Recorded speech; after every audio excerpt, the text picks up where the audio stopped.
Welcome to PSA Squash Extra, the only place to see the latest highlights, news and features from inside the PSA World Tour. A busy month on tour started in Switzerland as the players arrived in Zurich for the 2017 Grasshopper Cup. The PSA M100 tournament brought 16 players together to compete for the title. Inspired by local support, it was home hero Nicolas Müller who almost caused a huge upset in the first round against Mohamed El Shorbagy. The Egyptian managed to survive but fell to Ali Farag in the quarterfinals on the same day that world number one and world champion Karim Abdul-Gawad suffered a shock defeat to Tariq Momin.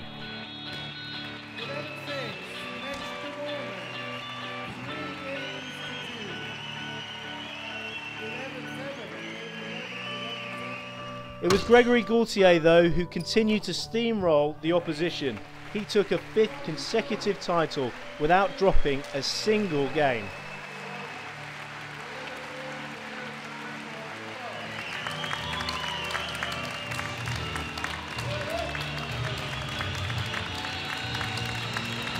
Gaultier's compatriot Camille Serme also enjoyed success in Zurich, winning the Women's Invitational, serving as a warm-up for the up-and-coming PSA Dubai World Series finals.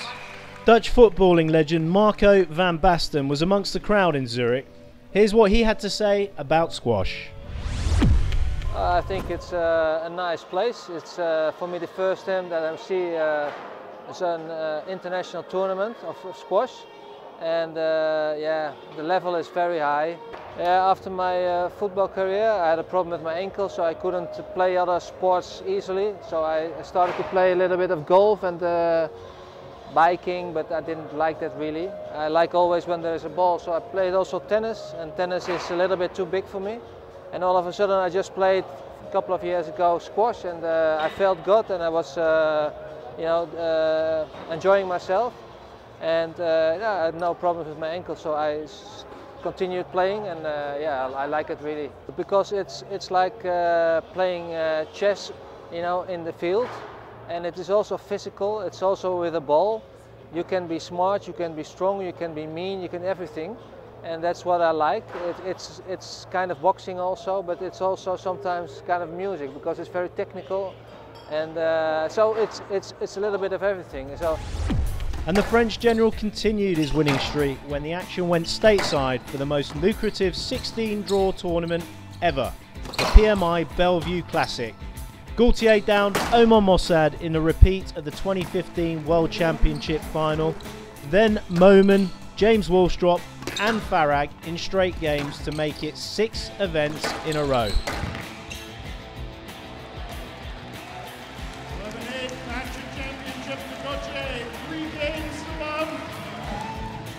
For Farag, May marked a breakthrough month as he reached 2 back-to-back finals. And the 25-year-old will now have an opportunity to compete at the World Series finals for the first time in his career after Ramia Shaw withdrew from the tournament due to illness. Gaultier won the title 12 months ago, but after being drawn to face Farag, Wallstrop and El Shorbagy in the group of death, his route to the final could be tricky. Here's what to expect at the World Series finals.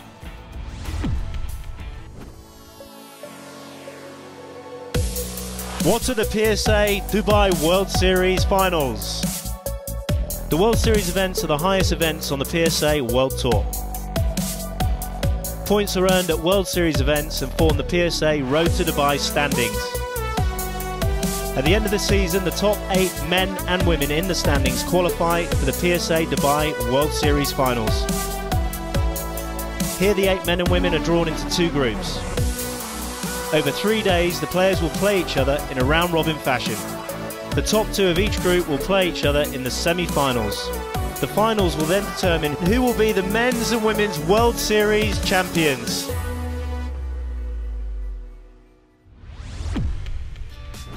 This year's World Series finals takes place during the holy month of Ramadan.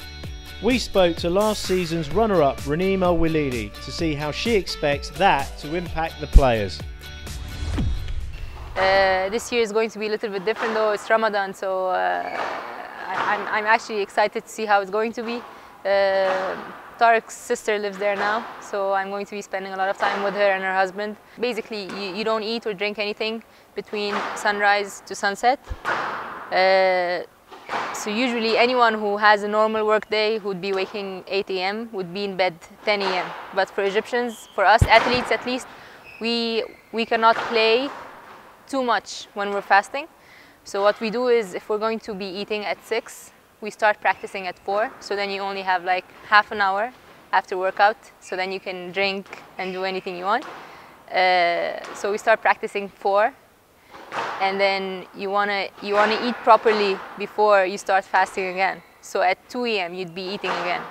So you're up until 3 a.m. You sleep 4 maybe, and then you wake up anytime you want, because for us, again, athletes, we don't have anything to do until 4. But the proper thing would be to be fully awake, you know, like to go through the hard time of actually fasting and working while you're not eating or drinking. It's hard. You can never do 2 sessions before eating or drinking anything, and it's just impossible. It's really bad for your body physically. So what we do is we try to drink so much fluids between, you know, like we start eating 6 and then until 3, so that's 9 hours. You have like 9 hours trying to put as much good stuff for your body as possible as athletes. Away from the court, some of the PSA players, including world number 9 Alison Walters, were amongst those who showed their support at the recent Rackets Cubed squash fundraiser tournament and dinner. The fundraiser, which took place at the Roehampton Club and was supported by the PSA Foundation, saw 10 teams from different London-based clubs take part in a fun event that brought recreational players and children from the programme together with current and former professional players. Rackets Cubed runs integrated squash, tennis, education and nutritional programmes for local disadvantaged inner city school children, and all the funds raised will go towards helping them continue their work.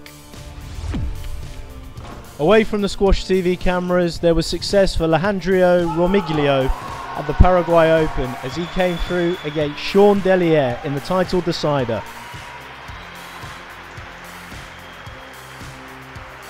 French youngster Victor Crouin completed a remarkable comeback against England's Adam Morels in the final of the Open International de Angers, coming from 2-love down to win his first tour title. There was also 2 title wins for India's Hardapal Singh Sandhu as he took the spoils at the Malaysian Squash Tour and the Nissan Open Squash Championships. His compatriot Ramit Tandon was also on form, picking up his first title at the SYS Open in New York. Here's a look at all this month's winners.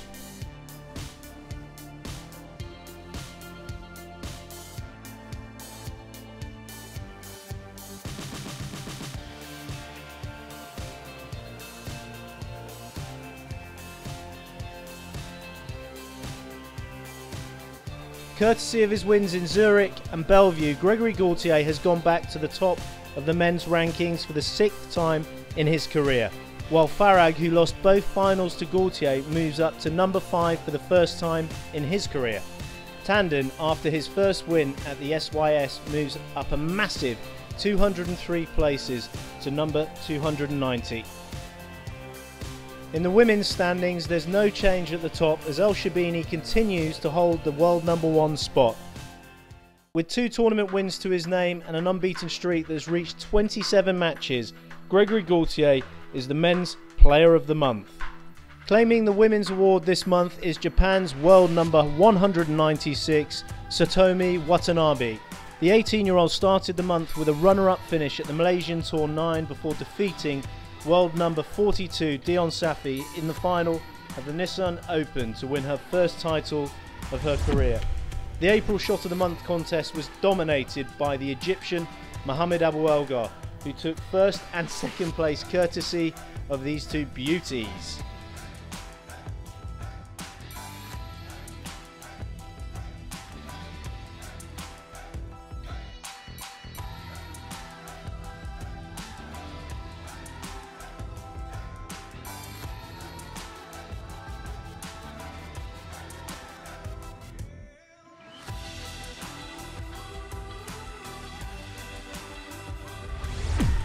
biggest season in Squash TV history continues in June as we travel to Dubai for the season-ending PSA Dubai World Series finals.